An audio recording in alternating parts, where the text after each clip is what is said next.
right now on Up with KREM. Firefighters are mopping up a blaze near Vantage. Meanwhile, this morning, other parts of the state are implementing burn restrictions.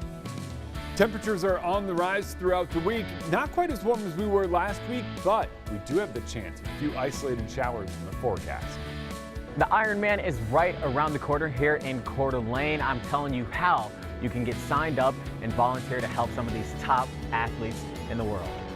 All of these little water jets here will be spraying water up here soon because the splash pads at Riverfront Park and 4 other parks are open. Up with KREM starts right now.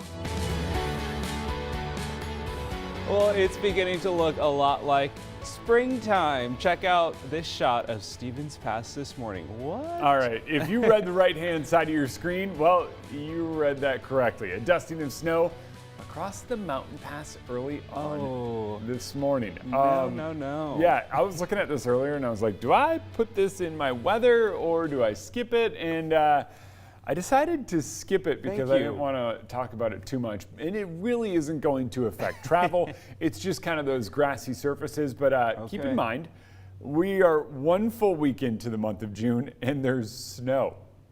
Well, thanks, Jeremy. We don't need that kind of energy out there on a Monday morning because we're not going no snow locally, but it is cooler today. Definitely. You can just feel it. You step outside. I definitely wore a coat today. Oh, no doubt about it. And that all started yesterday with yesterday's cooler day. So this morning we didn't have to cool much to find those cooler temperatures. Now, for a lot of us, that's temps in the mid 40s. And while that's somewhat closer to normal this time of year, it's a far cry from that, well, that really warm week we saw last week. Early on this morning, you can see, looks gloomy there in Coeur d'Alene. Some isolated showers early on today. We're seeing some of those in parts of North Idaho. I think here in Spokane, we're seeing some of those in parts of town, but temps hanging out in the mid 40s under mostly cloudy skies. We will see some stronger wind gusts, but those will be kind of isolated as well. Almost as isolated as the rain that falls this morning. And the wind's not strong enough to do damage. The rain isn't enough to bring us any sort of drought relief, but still anything we can squeeze out of the atmosphere is welcomed, especially after we saw the lowest relative humidity we've seen in more than 2 years, almost 3 full years since we were as dry as we were last Friday. Today, well, it's those isolated showers this morning. By this afternoon, we clear out most of them. This suggests a little something later on tonight and this evening. I don't really think that plays a role in what we wind up seeing. I think today for us, it's a mix of clouds and sun and temps. Really warming up from where we were yesterday, but still trending a bit cooler. We are in the mid 60s later on this afternoon, Tim. Jeremy, thanks so much. Well, we do have an update on the fire burning near I-90 near Vantage. The Grant County Sheriff's Office says crews were working overnight to contain the blaze and clean up the scene. The Sheriff's Office tweeted an update last night saying the fire is contained and in the mop-up phase. The cause of the fire is still unknown. But if you're driving in this area, troopers are still asking that you reduce your speed and watch for responding emergency crews. With that, wildfire season is underway, which means so are burn restrictions. Spokane County is currently under a low fire danger with rule and permit burns banned. Unauthorized open burning and recreational fires are not allowed until the order is lifted. Manufactured portable fireplaces, barbecues, and patio warmers are still okay as long as they are designated and approved campfires at parks and campgrounds. If someone is found with an illegal burn, they could be charged with a misdemeanor. You can go to Washington DNR Burn Portal to check on local burn restrictions. Well, one of the most difficult one-day sporting events in the world is coming to Coeur d'Alene. What do you mean one of? It's got to be the most. I really don't know if I can think of one that's harder. It's the Ironman. It's making its return to North Idaho in just 3 weeks. Brandon T. Jones is joining us from Coeur d'Alene to talk about the course athletes will compete on later this month.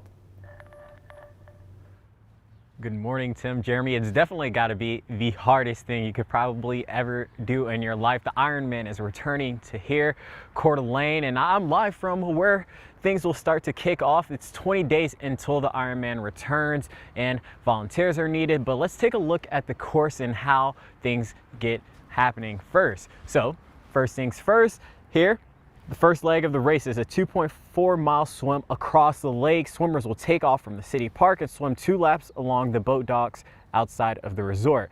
After they make it back to the beach, they will transition to the bike course. Athletes will ride 112 miles on a route through downtown and along US 95. The last leg before the finish line is a 26.2-mile run through the city. Runners will start near McCune Park and run east along the Centennial Trail. The course will end with an iconic downhill finish on Sherman Avenue downtown. Like I said, I did get a chance to speak with the volunteer director, and coming up later in the show, you'll hear from her about how you can sign up to volunteer. But if you do want to volunteer, please text us the word Ironman to 509-448-2000. And it should be an exciting time here in Coeur d'Alene come 20 days on June 27th. Tim, Jeremy. All right, Brandon, thanks so much. It's time for your morning rush. More news in less time. The Kootenai County Sheriff's Office is searching for the person who set fire to a coaster at Silverwood Theme Park. A spokesperson at Silverwood says the suspect cut a hole in a fence and set the wooden roller coaster Timber Terror on fire. A security guard discovered the flames around 1:30 in the morning on Saturday and put it out with a fire extinguisher. The coaster was only slightly damaged and was repaired before the park opened Saturday morning. Silverwood's director of marketing says the other coasters were inspected as well, and they're asking anyone who may have information to call the Kootenai County Sheriff's Office. Well, so far there's no timeline on when the U.S.-Canadian border will reopen. Now some Washington families are saying enough is enough. On Saturday, people gathered on both sides along the border near the small community of Linden to push for the border to reopen. They say they've been cut off from loved ones for more than a year and believe with the success of the vaccine rollout, it's time to allow families to reconnect. Kind of makes me angry, really, and sad. It's just not right.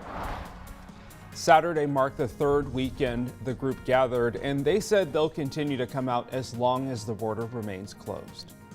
The state will be watching out for Asian giant hornets this summer. Starting next month, WashDOT crews will help the Department of Agriculture by setting traps for the hornets along highways.